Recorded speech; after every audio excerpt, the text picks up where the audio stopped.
So we are approaching rapidly Easter, right, as we're coming up to celebrate the resurrection of Jesus. And here we are beginning the process as we see Jesus progress towards Jerusalem. He's been coming down from the north, coming from his hometown region of Galilee, and he's on his way to Jerusalem. And he is prepared to meet his purposed end in Jerusalem. Remember, it is never an accident of history that Jesus was crucified. It was never, oh man, they really got him. No, he came for this particular hour, and he came for a particular purpose, and it was to lay down his life for his sheep, that he may take it up again, and that those sheep may hear his voice and follow him and have life. But he also has a purposed end in the city of Jericho, as we see him coming here on his way to Jerusalem, preparing for the final week of his life. And if you know your Old Testament, you know that Jericho is not the best city. It's a pretty shady city, actually. It has a pretty terrible reputation for sin, and in its relationship with the people of God, it was the home of the enemies of God's people as they were coming into the promised land initially. But Jesus comes here with a particular purpose, to encounter this particular blind beggar. And this blind beggar, Bartimaeus, has apparently heard much about Jesus. He knows enough that when he finds out that the crowd's following this man and excited about this man, and they're following the man Jesus of Nazareth, he knows exactly who is in front of him. And even though he can't see to get up and follow, even though he can't see to reach out and lay hold of Jesus' garment, even though he can't see, he knows what Jesus is here for. And we see that in his very particular confession of Son of David. In fact, if we were just to look through the Gospel of Mark, we would see at least 15 different kinds of public miracles that Jesus has already done up to this point. Not just miracles, but different kinds, because there's multiple healings, there's multiple casting out of demons, there's multiple instances that this man, Jesus of Nazareth, is far more than a mere man, because he does only what the Messianic Son of David can do. He does what only God himself can do. And so while Bartimaeus has never seen Jesus, he has no idea what Jesus looks like, he has heard much about what Jesus can do. And like other stories, he wants to approach Jesus. He wants to call out to Jesus. He wants to lay hold of Jesus. If he could see, he would get up and he would follow this man because of who this man truly is. Okay? Now we're going to examine his encounter here with him, and we're going to see that this encounter with Jesus is going to change everything for Bartimaeus. There is not one aspect of his life that is going to be the same after encountering the Son of David. But I want us to pause and consider his response in light of how our radical encounters with Jesus should leave us changed. Because what we don't want to affirm is we don't want to affirm that you can have a little Jesus in your life. We don't want to affirm that you can say you've been transformed by Jesus and have nothing actually change. See, when people encounter Jesus in these gospel accounts, they are radically transformed. Nothing is the same ever for them. Whether they leave him whole and healed like Bartimaeus, or like the rich young ruler when they walk away from him very sad because they don't want to pay the cost of following after Jesus. They're ultimately changed. Our goal is we want to emulate Bartimaeus because Bartimaeus walks away changed for the better. He walks away physically healed, spiritually healed, eyes open, laying aside everything that he used to have in his old life and walking after this man. Even though, where is Jesus walking to after Jericho? He's walking to Jerusalem. He's walking to the place of his death. And yet Bartimaeus still says, I'm going to follow him. So let's begin unpacking here. What we see is that Bartimaeus' life is one that is painfully marked by the effects of living in a fallen, sin-filled world. So, we don't know a lot about him, and actually if you go to the other parallel accounts, there's a second blind guy here, but for whatever reason, Mark focuses in on just one of these two blind men, Bartimaeus. And I don't know, maybe Mark knows him, which is why he named him. Maybe Bartimaeus is actually someone of significance in the community who has fallen on a hard time of losing his sight. We don't know. But the point is what we see is a man here who was most likely not born blind. Now, Jesus does heal a guy who was born blind, and it was a radical, remarkable miracle because at that point in time, no one who was born without their sight was just getting their sight back.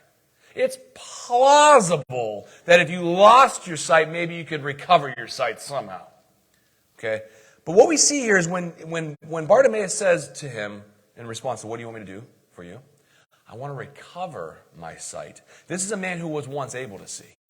He knows what a sunrise looks like. He knows what his parents' face looked like. He knows what it is like to go about as a normal, functioning adult, and that has been taken from him. Now, ultimately, this is an issue of the effect of sin in the world, but I want to be very clear. I don't believe that Bartimaeus, at least from this text, has done something to elicit his sight being lost. He's not sinned himself into blindness. Now, it's entirely possible. We just don't know. The text doesn't tell us this. But what we can ultimately know is that all issues of health, all issues that we see of blindness, of deafness, all the miracles that Jesus does, these are a direct result, not of the individual's sin, necessarily, but of Adam's sin. This is the result of sin entering into God's good creation and ravaging it, and now people have to live with it. And Bartimaeus is a first-century blind beggar. You think your life is rough? Bartimaeus says, I got you on that one. I am completely dependent upon the mercy of random passerbyers to have any sustenance. I have nothing to my name except a cloak. I live in the gate of a city associated with sin, and I'm just trying to not die on a daily basis. Oh, by the way, I know what it was once like to see. I know, I remember, and I miss it. And I would give anything to have my sight back. Okay? Now, just an aside here, and this is important, as we're working through any gospel account, we'll see a lot of healing miracles that Jesus does. And the significance of those healing miracles are important because it shows and demonstrates that he has the power of God. He is able to heal on demand. And I don't mean like the healing like you see some of those guys on TV supposedly giving, oh, your back pain went away, oh, your headache went away, and you might deal with it again in like 3 days. No, this is definitively, you couldn't see, and now you can see. That's kind of a big deal. You had a withered hand, and now it's straight again? Great. You were dead, and now you're alive? Yeah, that's a legitimate miracle and healing. Okay? But if we look at all those miracles that Jesus does, not only do they demonstrate the divine power that he possesses as the Son of God, but they also point to the absolute dependence of the individual upon Jesus coming to them and doing the miraculous work of grace. There is no world in which Bartimaeus is like, you know what, one day, I'm tired of begging out here in Jericho. I'm going to get up and I'm going to find this Jesus of Nazareth that all these travelers have been talking about. I'm going to find him. How are you going to do that, Bartimaeus? I don't know. I'll get up and I'll walk. You can't see. I'll find him somehow. No, you're not going to find him. Now, we could argue that Bartimaeus is a man already regenerated, already given the gift of faith, already looking for the Messiah. Except, how does the blind man look for anything? The blind don't see by just opening their eyes. He is helpless, and he is entirely dependent upon the God-man coming to him, just as the dead man, Lazarus, was entirely dependent upon Jesus coming to him and raising him, just as the man who was deaf was entirely dependent upon Jesus coming to him and giving him his hearing back. All of those miracles point to the same reality. Apart from God's gracious coming to you, you are never going to see, hear, walk, or live.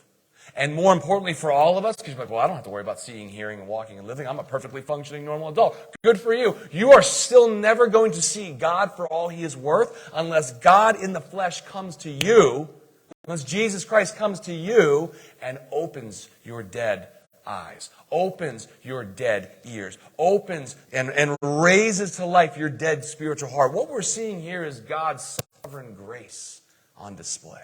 And we see that in every miracle. And that's why those miracles are there. It's not just to say, whoa, this guy healed, that's awesome. Yeah, that's cool. But what does it point to? It points to our radical dependence upon God to save us, because as sinners we cannot save ourselves. Okay? Now, I want to just end the story here before we move too far into, I'll get off on a tangent or something, right? Bartimaeus is completely dependent upon those people who are traveling by to give him money, to give him anything, to give him food. He's completely dependent. So he's in a good spot to understand this complete need of God's grace. But I want you to look down to verse 48. Okay? And many rebuked him, telling him to be silent. But he cried out all the more, Son of David, have mercy on me. What's happening here? Is he's excited. Hey, that's that Jesus guy. He's walking by. Son of David, have mercy on me. I need healing. Shut up. Son of David, you're a blind beggar. You're filth. Be quiet. He is being rebuked by the very crowds that are following Jesus. Why? Because he's making a disturbance. I'm trying to enjoy the presence of Jesus, and I got this blind fool over here who probably smells, he's gross looking, he's dirty. I'm trying to enjoy Jesus. Shut up! What do we see here? We see the natural heart of man at work. We see the person who doesn't want to be disturbed in their pursuit of Jesus. We see the person who's, just me and Jesus doing life, and this other person who needs something. Oh man, they're such a pain. But as soon as Jesus tells the crowds to call him, oh yeah, the teacher's calling you. Come on down, right? This is the life of a beggar. Right? This is the life of someone that society says is not worth Jesus' time. This is the life of someone who would be cast off, if we're honest. Apart from the grace of God working in our own hearts, your sinful, dead, unregenerate heart would look at this man and say, he's a waste of Jesus' time too. He can't even follow Jesus. What good is he going to do for Jesus? He can't help Jesus do his ministry, but I can. I'm an able-bodied person. I'm more important. I'm more significant in the eyes of the rabbi than this filth. We tend to think that we're all awesome and super cheerful and, we want to help everybody. But if I had Jesus in front of me, I want to be pursuing him. This guy's being a ruckus. He's being annoying, right? But the reality is these crowds, Jesus was not here for them in Jericho. Jesus was here for Bartimaeus in Jericho. I don't know if you guys, have you ever looked in the maps on the back of your Bible? I know, there are maps back there. See? Yeah. You can learn geography. Now this one has several maps in here, one of which is Palestine in the time of Jesus. Yay! Well, what this reveals to us is that when Jesus is coming down from Galilee, he doesn't have to go to Jericho. It's kind of a detour this way. Could have just gone this way and got right to Jerusalem. But the point of why I'm raising this is Jesus had what we would call a divine appointment with this blind beggar. Jesus had a reason to be in Jericho, and it was so that he could recover this man's sight. Jesus had a purpose that wasn't the crowds. Jesus had a purpose that wasn't accolades. Jesus had a purpose, and it was this one individual man who needed him and was completely dependent upon him. If you remember back to when we went through the Gospel of John, and we were going through that very lengthy series. In John chapter 4, there was the woman from Samaria at the well. There was no reason that Jesus needed to stop at that well other than he was intending to save that woman from her sin and from herself. And then by saving her, she would return to her village and spread the news of who this Son of God was. Okay? This is what God does. He does not work like you and I think he should work. He does not do necessarily what you and I think he should do. He does whatever he pleases and whatever leads to his glory. And in this case, it was taking the time to stop so a blind man could be directed to him and so that he could heal him and he would see again. Okay, so into this situation steps Jesus, doing his Jesus thing. All right. Verse 47. Let's back up and we're going to read through here now. And when Bartimaeus, heard that it was Jesus of Nazareth, he began to cry out and say, Jesus, Son of David, have mercy on me. And many rebuked him, telling him to be silent. But he cried out all the more, Son of David, have mercy on me. And Jesus stopped and said, call him. And they called the blind man, saying to him, take heart! Hey! Good job for you, buddy. Take heart, get up, he is calling you. And throwing off his cloak, he sprang up and came to Jesus. Now, I got to be honest, I still don't know how the blind guy finds Jesus. I assume the crowds are directing him to him. But the text doesn't say. Okay?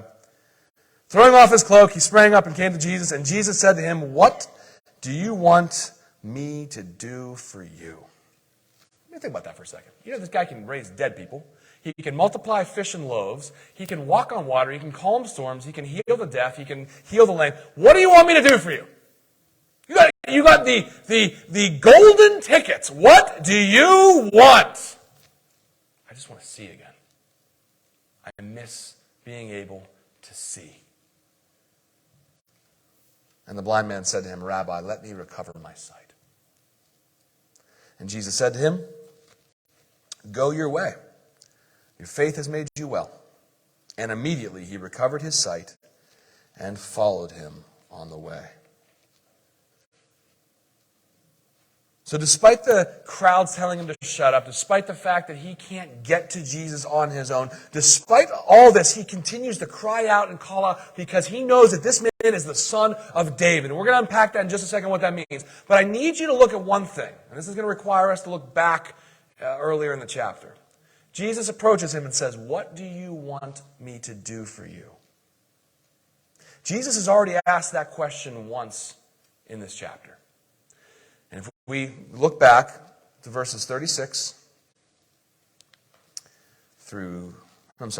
and 36. Oh, my glasses, I can't see. Start at verse 35. Just stay in the same chapter. And James and John, the sons of Zebedee, came up to him and said to him, "Teacher, we want you to do for us whatever we ask of you." Now, if you know people, and someone's coming up to you and saying, "Hey, I want you to do whatever I ask you to do," there's probably going to be something here that I'm not wild about coming after this request, right? Why are you prepping me like this? What do you want me to do for you? Is Jesus' response. Same response. So we got James and John, right? The brothers. This is actually the John who wrote the Gospel of John and his brother James. 2 of the 12. I mean, they're the inner circle of Jesus. Jesus takes these guys pretty much everywhere, him and Peter, and these two. "Jesus, we want you to do whatever we ask you to do." What do you want me to do for you? Verse 37. And they said to him, "Grant us to sit, one at your right hand and one at your left hand in glory." Now, another account of the gospel, Jesus gets this request because their mom comes and asks for them. I mean, like, there's no contradiction or anything, just a little different narrative thing. But, you know, when you get your mom to go ask Jesus to do something for you, real cool, guys. But the point is they come in and Jesus, we're going to butter you up. We want you to do whatever we ask you to do. What do you want me to do for you? We want to sit on your left hand and your right hand when you're in glory. This is the most presumptuous thing that these men could ask. We want to be your right-hand man and your left-hand man. We know you're the son of David. We know you're the Messiah. We know you're the Christ. We know that you're going to have a kingdom to rule over. We know that you're going to have a throne to sit on in glory. And baby, we want to be right there next to you. No big deal. Not that much to ask. Just reserve us a spot, Jesus, and forget Peter. He's a bum. Left hand and right hand. And Jesus' response in verse 38, Jesus said to them, "You do not know what you're asking. Are you able to drink the cup that I am to drink? Or to be baptized with the baptism with which I am baptized? You really ready to suffer the wrath of God?" That's the reason I get to sit on a throne in glory. That's the reason that I get the kingdom. Is because what I'm about to do for you people. You think you can do that? Oh yeah, no problem. Actually, that's what they say. Verse 39. And they said to him, "We are able." Oh, the cocky arrogance of men that we think, "Yeah, I got that, Jesus. It's just like Peter at the Last Supper. I'm ready to go to prison or even die with you, Jesus." And what does Peter do? Cuts off a dude's ear and runs away. I mean, he's not so tough. But the point being is Jesus is like, yeah, you are going to suffer and you are going to die because I have appointed this for you. You're my apostles. But it's not for me to give the left hand and the right hand. You don't realize what you're asking. Your selfishness, your pride. You don't even realize the sinful inclinations that are pouring out of your heart right now. But the point that I want to make here is that's 2 of Jesus' inner 3. Okay? 2 of his 12 disciples. 2 of the guys that you think would know Jesus enough not to be like, "Hey, Jesus, we want the primo spot next to you." And he asks them, what do you want me to do for you? The same thing now he asks blind Bartimaeus. And what does blind Bartimaeus say? I just want to see. I want to see. And what does Jesus say to him? Go your way. Your faith has made you well. Why? All the things you could ask for. I mean, I know seeing's a pretty important thing, but you could have asked for anything. You could have asked to sit at his left hand or his right hand. Maybe it is reserved for blind Bartimaeus. I don't know. But he says, what do you want me to do? I just want to see. Good. Go your way. Now that phrase is important. Go your way. I'm giving you everything you've ever wanted, Bartimaeus. You wanted to see? Here it is. Now go, do your own thing. Live your life. Enjoy your sight. Go look at as many sunsets as you want. Go and look at food for the first time in however many years. Go and look at your parents' face again. Go and do whatever you want, Bartimaeus. And what does Bartimaeus choose to do, though? End of verse 52. And immediately he recovered his sight and followed him on the way. That was his choice. I could do anything. I can finally see again. What do I choose to do? I'm going to follow this man to Jerusalem. I'm going to follow this man to the center of everyone who hates him. I'm going to follow this man to his death. Why? Because he saved me. Because he gave me my sight back. But there's more than just the idea of a healing thing going on here. And that's what we need to unpack with the idea of Son of David.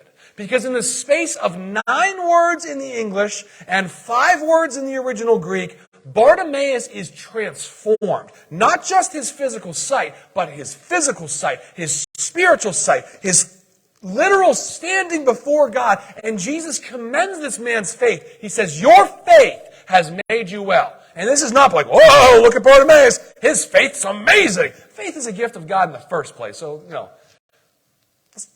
let's chill there. But the point is that he knew what it meant for Jesus to be the Son of David. He knew that title was reserved from all the language of the prophets, all of the long-awaited hopes of Israel. The Son of David was the one who was going to come and restore the kingdom of God. The Son of David was the one who was going to come and he was going to set all broken things right. It was the Son of David who was going to come and put every enemy of God under his feet and he would rule with his enemies as his footstool. It was the Son of David who was going to come and smash the godless nations with a rod of iron. It was the Son of David who was going to make his people able in the day of his power. This is all Psalms. Psalm 2, Psalm 110, Psalm 8. All these things. The point, Son of David was the suffering servant of the Lord. If you remember Isaiah 53, the suffering servant will bear in his body the sins and iniquities of his people. The Son of David was the one who was going to set the captive free. The Son of David was going to open the eyes of the blind. The Son of David, all those messianic things. See, what we can actually know about blind Bartimaeus here is he knows his Bible.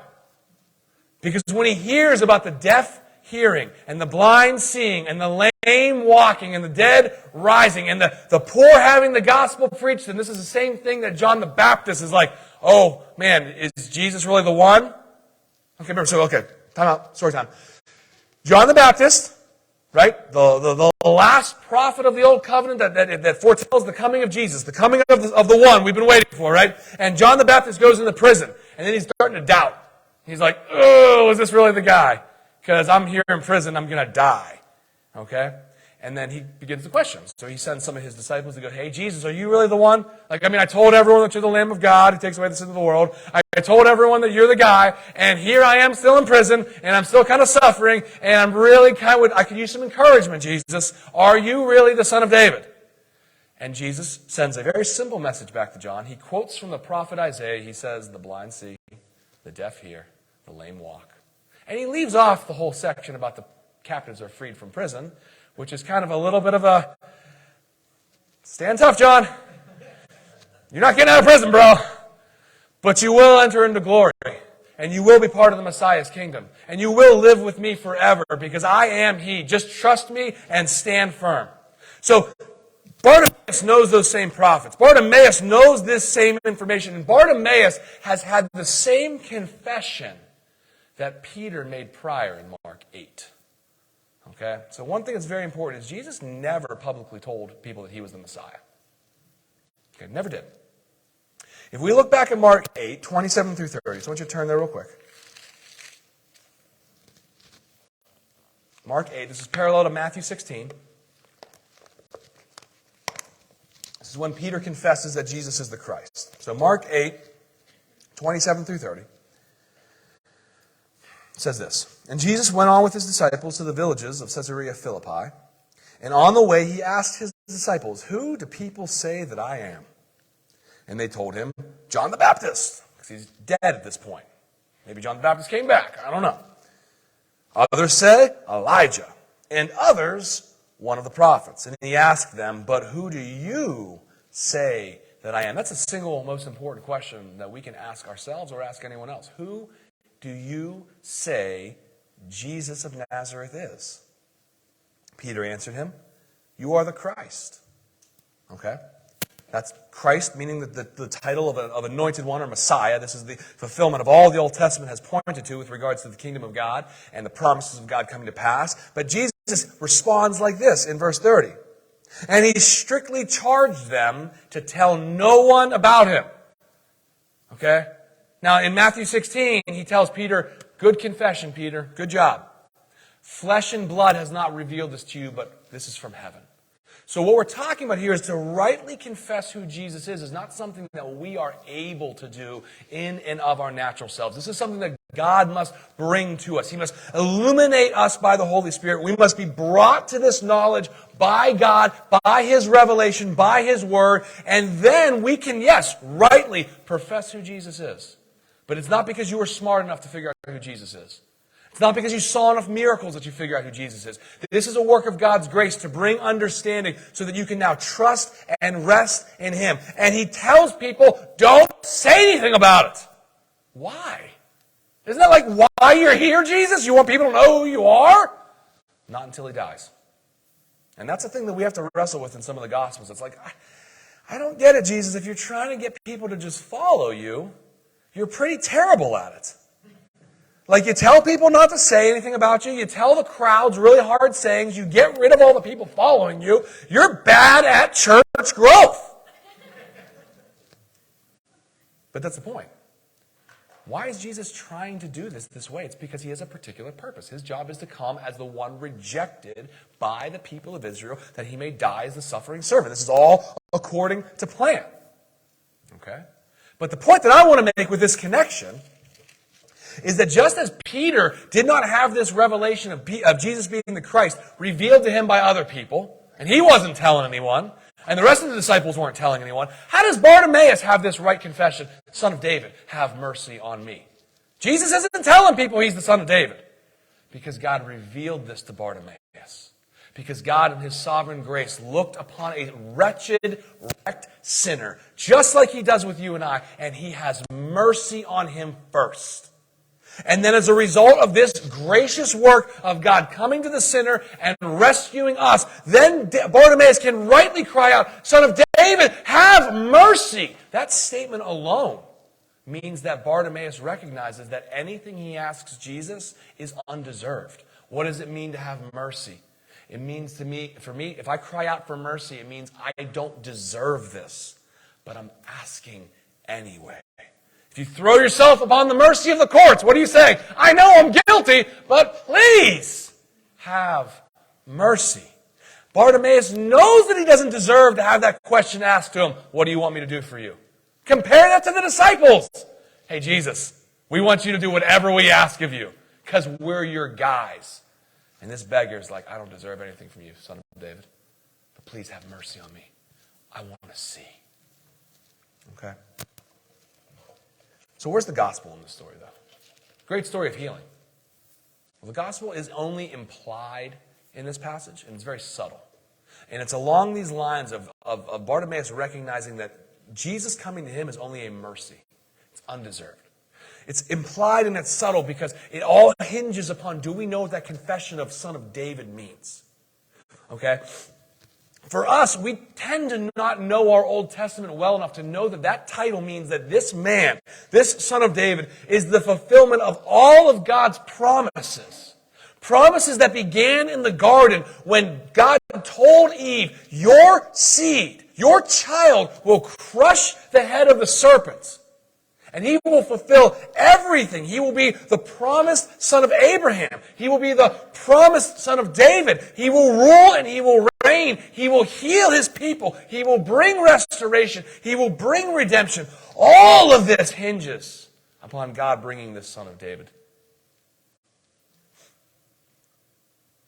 But the greatest aspect of the gospel here is that when Jesus opens Bartimaeus' eyes, Bartimaeus can actually see Jesus for who he truly is. And so he throws off his cloak, right? His only possession as a beggar. Like, you don't have a lot of things to just throw away when you're a beggar. That cloak would have been your sustenance for keeping yourself warm.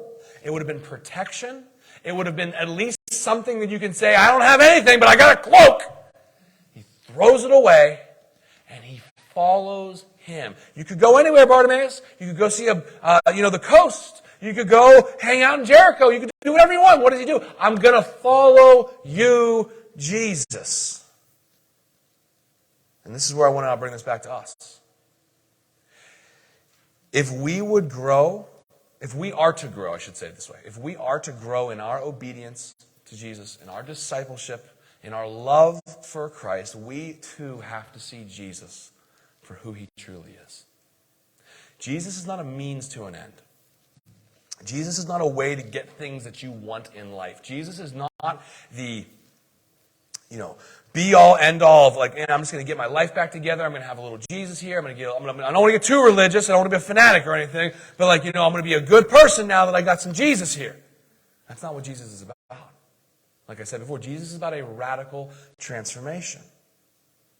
Bartimaeus doesn't offer any conditions. He doesn't offer any doubts in his request. He simply says, have mercy on me.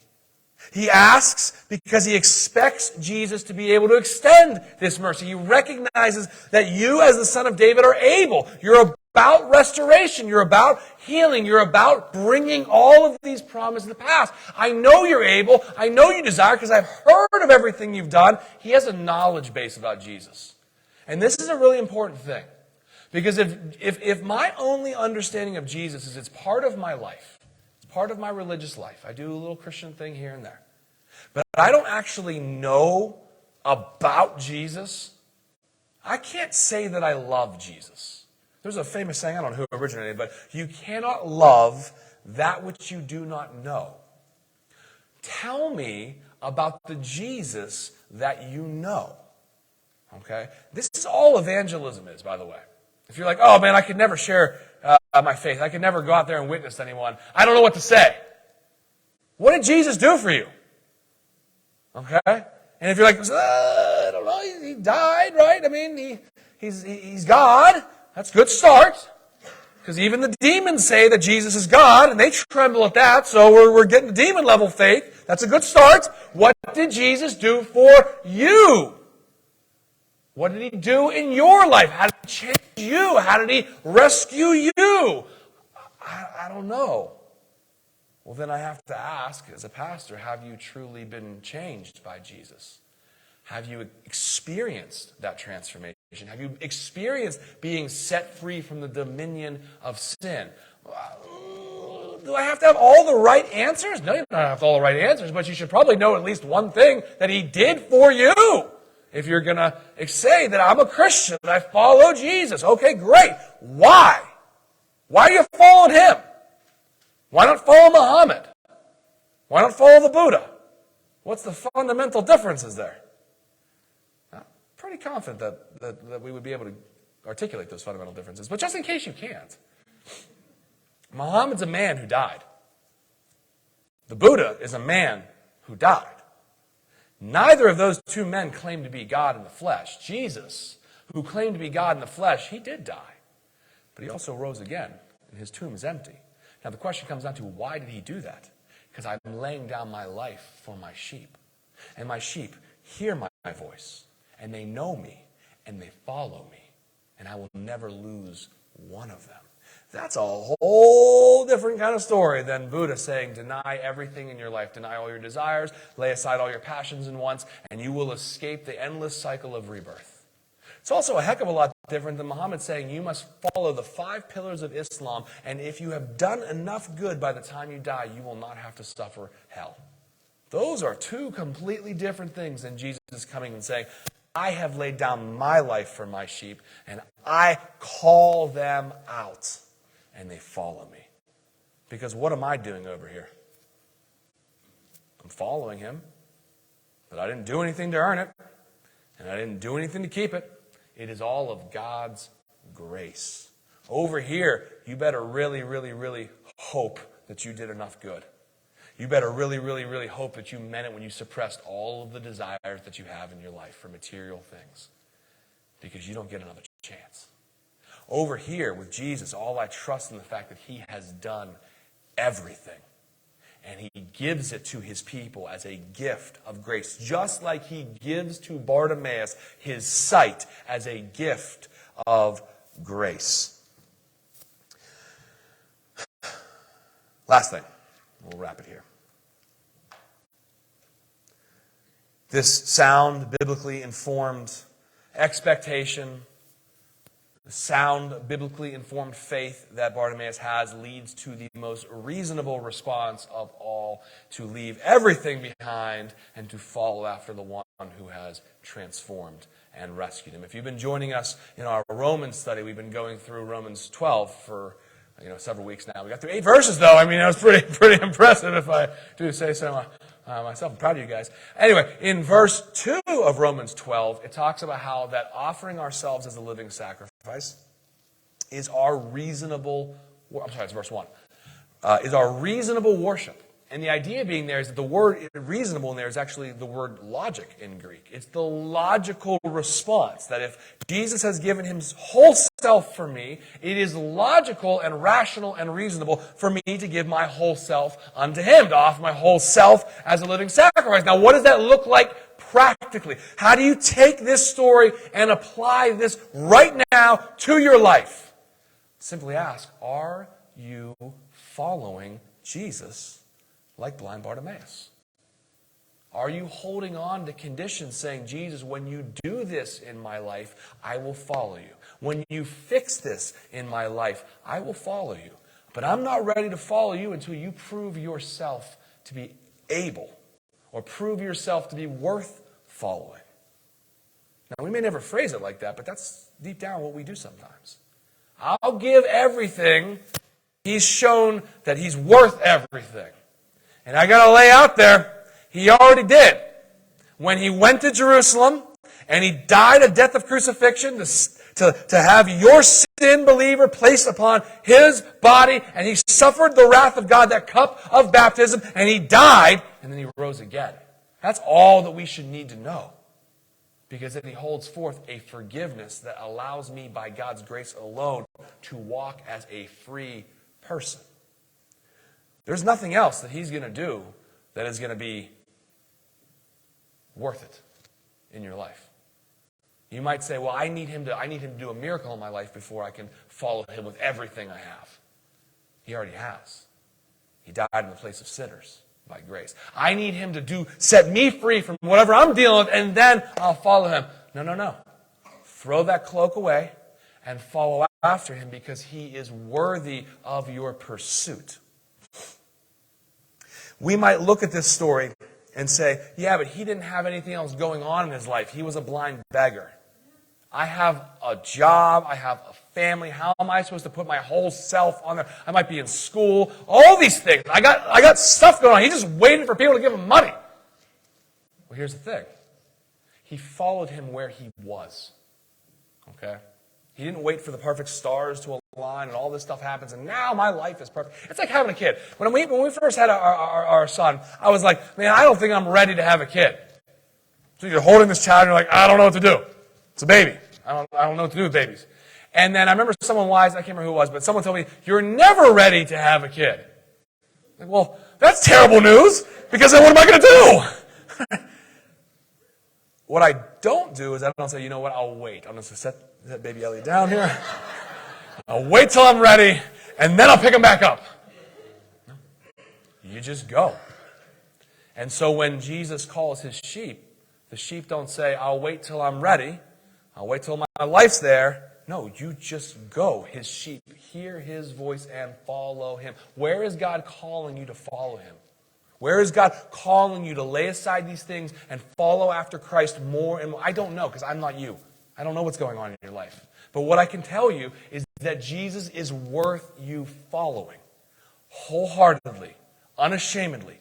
Throw the cloak away and press in and pursue him. If nothing else, come to the place of seeking to know him more as he is revealed in his word. That way you can love him more, because that's what he deserves after all that he has done for you, believer. Amen? Why don't you stand with me, please?